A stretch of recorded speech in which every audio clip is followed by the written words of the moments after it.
이번 이제 렉처 4는 이제 레이더 이퀘이션인데, 먼저 그 맨 처음에 나왔던 블락 다이어그램에서 레이더 이퀘이션은 이제 어느 한 군데에 이제 포함되는 게 아니고 이제 전체적인 이제 흐름을 알아야 되는 게 중요해서 레이더 이퀘이션을 배웁니다.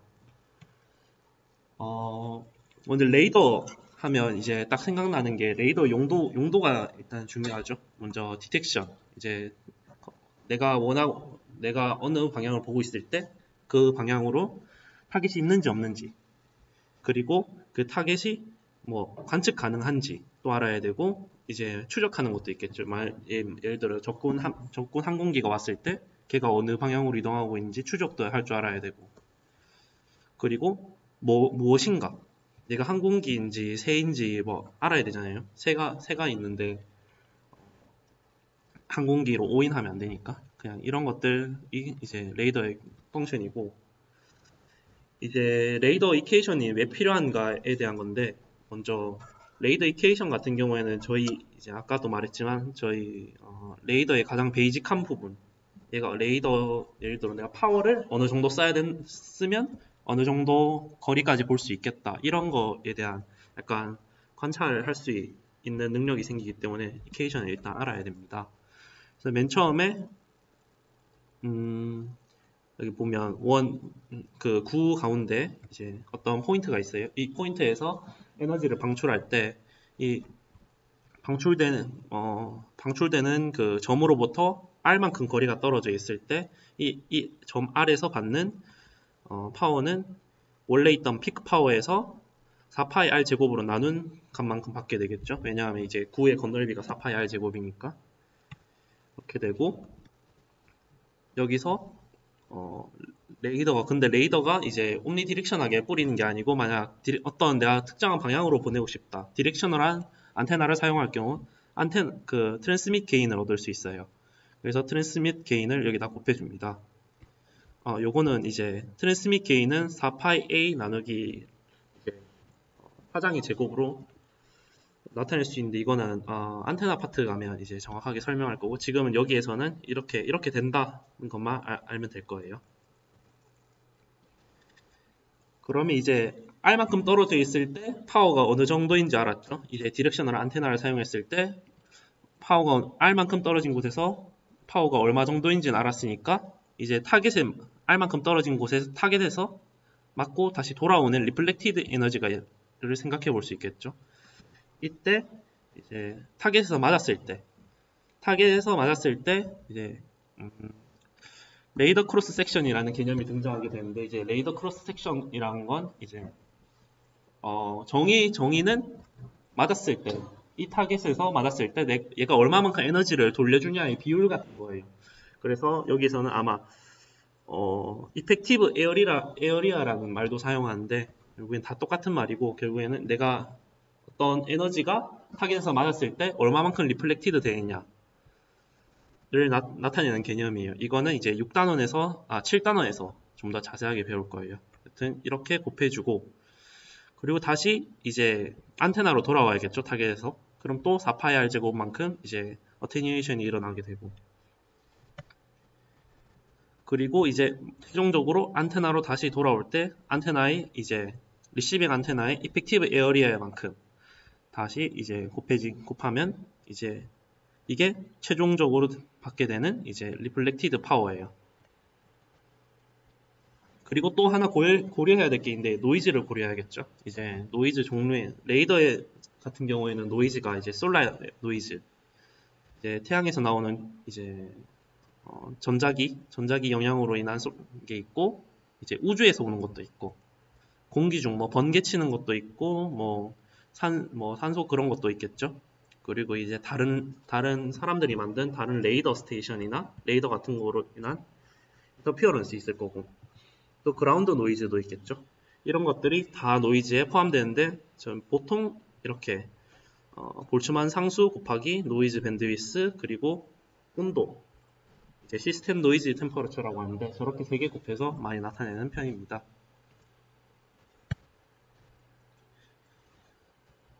그러면 이제 저희는 이제 리시버에서 받은 파워랑 노이즈를 알고 있으니까 SNR 구할 수 있겠죠. 그럼 SNR은 이렇게 정리할 수 있습니다. 여기서 알아야 될 건 파워가 분자에 있고 이제 거리가 아래 4제곱으로 나타낸다는 점인데, 이거를 조금만 다르게 생각해 보면 이렇게 생각할 수 있겠죠. 내가 한 1km를 봐야 되는데 파워를 1을 쓴다. 그러면 이제 2km 보려면 파워를 2를 쓰는 게 아니고 4제곱이니까 2배만큼 늘려야 되니까 16배를 늘려야 된다. 이런 간단한 생각들을 할 수 있겠죠. 그리고 이제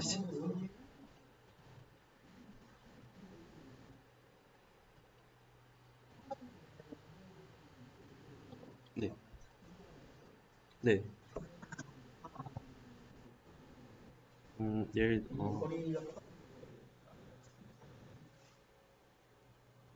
네, 다시 한번 네, 네. 근데 돌아오는 것도 있으니까 똑같이 R 4제곱이 되는 거죠. 그러니까 이 같은 경우에 이 그림에서 보면 레이더에서 먼저 가는 거리가 R이니까 4파이 R 제곱만큼 상쇄가 되잖아요. 그리고 오는 것도 4파이 R 제곱만큼 상쇄가 돼서 이렇게 최종적으로 R 4제곱이 되는 거예요. 항상 그렇다고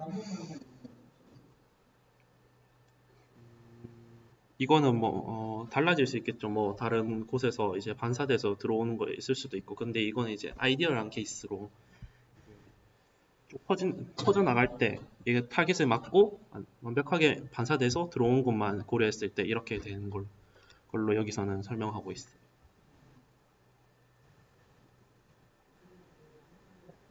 네, 네, 그걸 네, 네 맞아요. 네,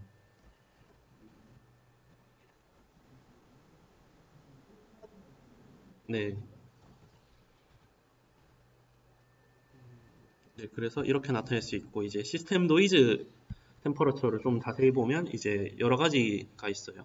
여기서 이제 영향을 주는 게 여러 가지가 있는데, 뭐 안테나 문제도 있을 거고, RF 신호, 이제 우리가 레이더 신호를 쏠 때 그 RF 컴포넌트에 어떤 온도 영향도 있을 테고, 이것도 이건 로스죠. 이거는 컨트리뷰션이 아니고 로스고, 그리고 리시버의 템퍼러처도 관계가 있을 테고, 그림에서 보면 여기 그림에서는 지금 레이더가 한 안테나에서 쏘고 그 똑같은 안테나가 받는 모노 형태로 돼 있는데, 바이스태틱 형태의 경우에는 이제 트랜스미트 여기서 나오는 이 안테나랑 리시버랑 다를 수도 있으니까 온도를 따로 이제 분류를 해줬고요. 그래서 노이즈는 저렇게 되고, 이제 이거는 이제 노이즈 템퍼러처랑 프리퀀시에 따라서 달라질 수도 있다. 그래서 여기서 보면 여기 이후로는 프리퀀시가 증가할수록 이제 노이즈 템퍼러처가 올라가는 경향을 볼 수 있어요. 근데 이거 보면 이거 트랙 레이더 이케이션이라고 하는데, 이게 왜 사실은 저 타겟이 어느 곳에 있다라고 알고 쏘는 거잖아요. 이거는 타겟이 예를 들어 저기 똑같은 내가 저 방향에 있는 걸 알고 있어. 그래서 거기를 써서 받는 거를 이제 SNR로 나타냈는데, 이건 사실 쓸모가 없어요. 왜냐하면 이제 제가 타겟이 일단 레이더 목표가 타겟이 있는지 없는지를 감지하는 건데, 타겟이 이미 있다고 알고 쏘는 거는 사실 말이 안 되고, 그래서 서치 레이더 이케이션이라고 이제 P를 이제 에버리지로 바꾸고 이제 서치하는 시간만큼을 곱해줘서 SNR을 다시 구했어요. 그리고 이 오메가는 이제 솔리드 앵귤러 설치드라고 해서 내가 보고 있는 각도, 내가 얼마나 보고 있는지 커버리지에 대한 거고, 당연히 커버리지가 많아지면 많아질수록 파워가 분산되니까 SNR 떨어지겠죠. 그리고 스캐닝 시간이 많을수록 이제 내가 쓰는 파워가 점점 많으니까 에버리지 파워 곱하기 시간 하면 파워가 점점 많으니까 SNR이 올라가겠죠. 이거에 대해서 네. 그래서 여기서 적혀 있는데 타겟 로케이션이 언노운일 때 이건 이제 서치해야 되니까 이렇게 이런 서치드 레이더 이케이션을 사용해요. 이거를 다시 정리하면 파워나 이제 안테나 넓이, 볼츠환 상수, 온도, 로스 이런 디자인 파라미터가 있고 이 앵귤러 커버리지 그리고 거리, SNR 이런 거 같이 퍼포먼스 파라미터로 이제 좌변과 우변을 나눠줄 수 있어요. 이제 왼쪽 같은 경우에는 뭐 파워 같은 경우나 온도 같은 거는 저희가 이제 통제할 수 있는 거고 각도나 넓이 그리고 거리나 SNR 같은 경우에는 저희가 저 디자인 파라미터를 수정함으로써 얻을 수 있는 퍼포먼스에 대해서 이렇게 나타낼 수 있겠죠. 그래서 아까 설명했듯이 거리를 내가 보고 싶은 거리를 그러니까 제가 스캔하고 싶은 거리를 2배 늘리려면 파워를 16배를 늘리던가 아니면 안테나 넓이를 16배 하던가 뭐 이런 식으로 스캐닝 타임을 16배 늘리던가 각도를 16분의 1로 줄이던가 아니면 RCS를 16배를 늘리던가 이런 식으로 해야겠죠. 그래서 이런 통찰 같은 게 이제 레이더 이케이션을 통해서 만들 수 있어요. 그리고 이거는 이제 서치 레이더 퍼포먼스에 관한 건데 실제로 사용하고 있는 다 레이더예요. 그래서 ASR9 같은 경우는 에어포트 서베일런스 레이더라고 해서 에어포트 비행기가 오는지 감시하는 거죠. 감시하는 레이더 같은 경우에는 지금 R이 한 200km까지 커버리지가 되고 되는 걸 볼 수 있어요. 파워는 이제 한 1kW 정도 사용하고 안테나도 한 2m 정도 되죠. 이건 ASD3라고 해서 Airport Surveillance Detection Equipment라고 해서 이제 에어포트 이제 비행기 항공기가 날아올 때 얘가 그냥 지금 보면 거리가 되게 짧죠. 거리가 되게 짧은데 되게 자세하게 어떻게 생겼는지 알고 싶을 때 사용하는 레이더예요. 그리고 이건 에어 루트 서베일런스 레이더라고 해서 얘는 이제 비행기 공항 같은데 비행기 날아갈 때 비행기 루트 같은 거 감시해주는 역할을 하고요. 이건 이제 기상 레이더예요. 기상 레이더는 이제 TDWR도 그렇고 이것도 도플러 웨더 레이더라고 해서 기상 레이더는 대체로 좀 멀리 봐야 되잖아요. 왜냐하면 일단 태풍 같은 것도 이동 속도가 되게 빠른 편이고 걔들이 오는데 당장 내일 오는데 오늘 관측하면 안 되잖아요. 그래서 좀 더 멀리 봐야 돼서 약간 좀 파워나 이제 안테나 크기 같은 걸 좀 높게 써서 거리에 대한 퍼포먼스를 좀 늘렸어요. 이거는 이제 비가 올 때 예시를 든 건데 비가 올 때 레이더 이케이션 어떻게 정리하냐는 건데 이 강의 노트에서는 뜬금없이 볼륨이 이 정도 되고 그 RCS가 에타 곱하기 볼륨이 돼서 이렇게 나온다라고 돼 있는데 제가 이걸 좀 구해보려고 했었거든요. 그래서 이거 레인지 아지무스 엘리베이션 구면 좌표계 사용해서 했는데 이거를 유도를 한번 해봤는데 정확하게 안 나와요. 정확하게 안 나오고 그 사람이 뭐 어떤 방식을 사용한지 모르겠지만 대충 보면 이렇게 구면 좌표계에서 이 정도 요 안에 레인 클러터들이 모여 있을 때 여기 거리가 알파이고 여기는 R셋하고 2분의 1 C타우. 이 타우 같은 경우에는 지연 시간이라고 해서 얘가 웨이브가 딱 맞고 바로 튕겨진 게 아니고 조금 아주 약간의 드웰링 타임이 있어요. 그때 그 시간을 타우라고 했을 때 볼륨을 이 정도로 나타낼 수 있는데 정확하게 이 값을 데리베이션 하는 거는 어떻게 했는지 잘 모르겠더라고요. 아무튼 이렇게 네? 여기서 이 사람이 구면 좌표계를 사용해서 어떤 특정한 그림으로 좀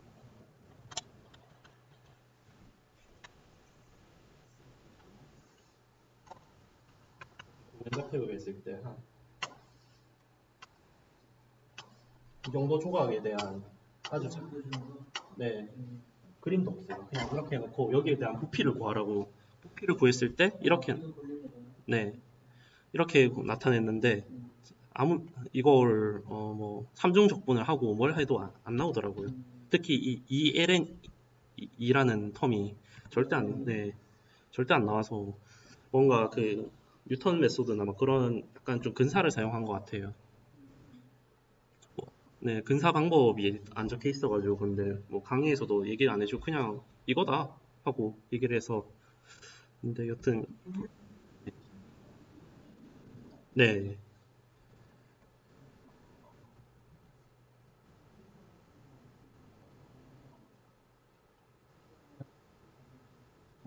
네, 네. 그래서 적분도 해보려고 했는데 저 모양이 안 나오더라고요. 계속 이런 비슷한 텀은 나오는데 미지수 같은 거는 비슷하게 나오는데 이 LNE라던가 뭐 저런 건 잘 안 나오더라고요. 이 사람은 이렇게 나왔대요. 그래서 RCS를 이렇게 구하고 그래서 SNR을 이런 식으로 구할 수 있다. 와, 네, 네, RCS, 네, 네.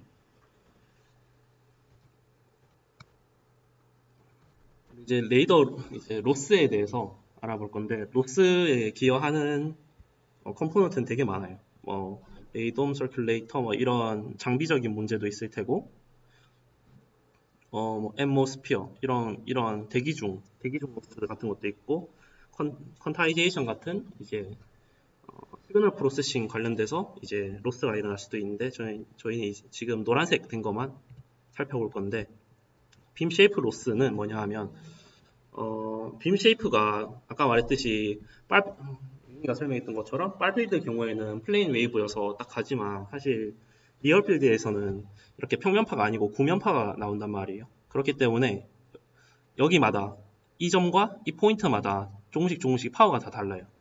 그래서 내가 타겟이 여기 0도에 있을 줄 알고 쐈는데 한 3도에 있다.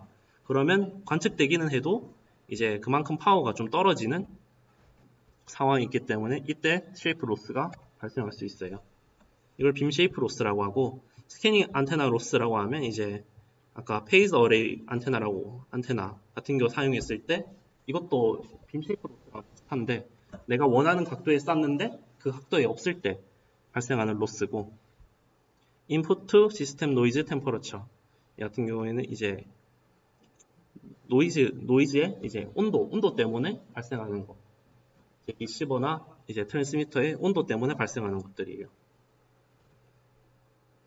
그리고 웨이브 가이드랑 이제 마이크로웨이브 로스 이 같은 경우에 이제 서큘레이터나 이제 이런 듀플렉서 같은 것 때문에 일어나는 노이즈 그리고 이제 시그널 프로세싱 로스라고 해서 아까 막 퀀타이제이션 했던 거나 이제 뒤에서 배우는 건데 이제 노이즈 같은 게 다 노이즈가 어느 정도 있고 타겟이 있을 때 타겟만 피크가 딱 뜨면 이제 노이즈를 리젝션 해줘야 되잖아요. 그때 리젝션 해줄 때 로스 같은 것들이 있고 렌즈 이펙트 로스라고 있었던 것 같은데 네, 렌즈 이런 것도 있고 그리고 뭐 어테뉴에이션 같은 것도 있겠죠.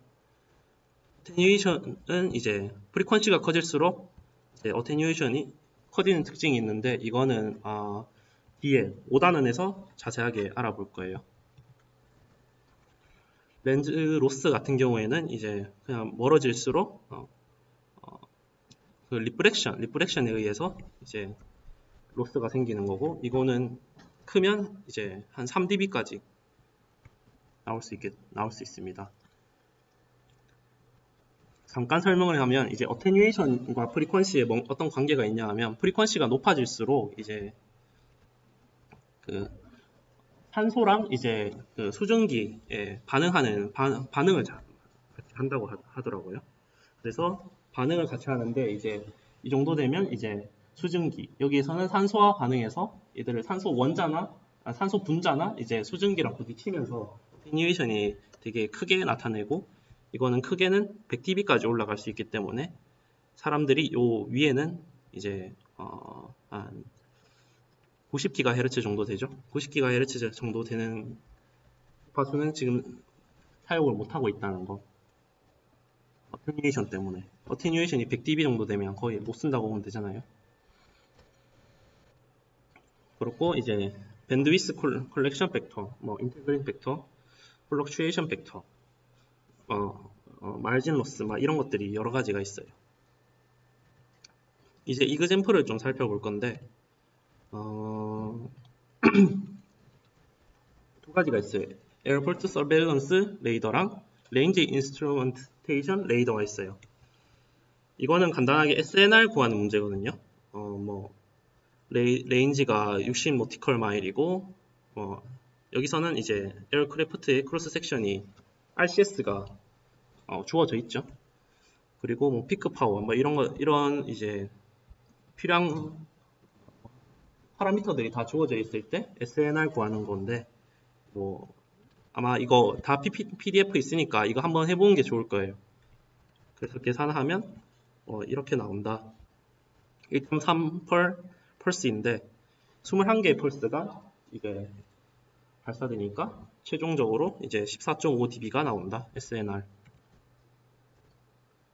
그리고 이그젬플2가 되게 중요한데 얘는 레인지를 몰라요. 레인지를 모를 때 내가 이제 레이더를 디자인하고 싶은데 내가 이런 파라미터를 사용하면 내가 레인지를 얼마까지 이제 릴라이어블하게 디텍트할 수 있는가 설계하는 건데 이것도 한번 연구실에서 한번 해보는 거 추천드려요.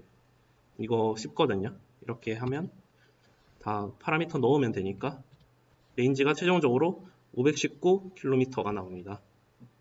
근데 제가 직접 해보니까 이렇게 정확하게 안 나오고 좀 다르게 나오거든요. 한번 해보시면 좋을 거예요. 그래서 이제 레이더 이케이션은 여기까지. 혹시 질문 있으면 지금